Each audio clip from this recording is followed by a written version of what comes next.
I think for the last almost 20 years, mind blowing, I have seen so many managers struggling in the space of managing people and balancing their teams and getting kind of thrust into this position where they didn't have any formal training. You know, they were really good technicians or really strong sales reps and had great relationships and were even really great team players, but that ended up kind of being the problem. When they were promoted to manager, they didn't have the skills to delegate because they didn't want to burn their team out and they were used to being, you know, the star player.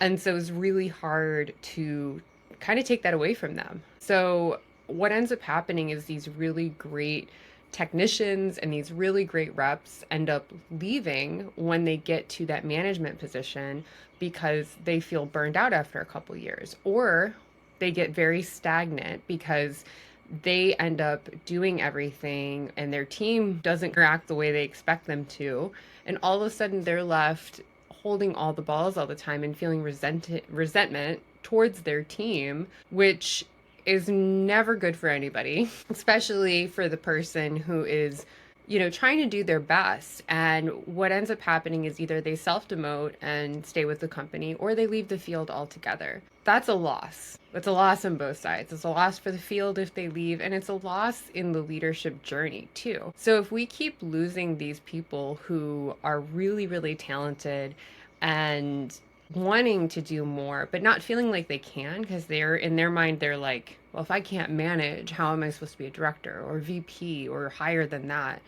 The reality is, those higher jobs, you're doing less of the day to day work. You're not the doer anymore, you're the leader, and you're wearing a different hat.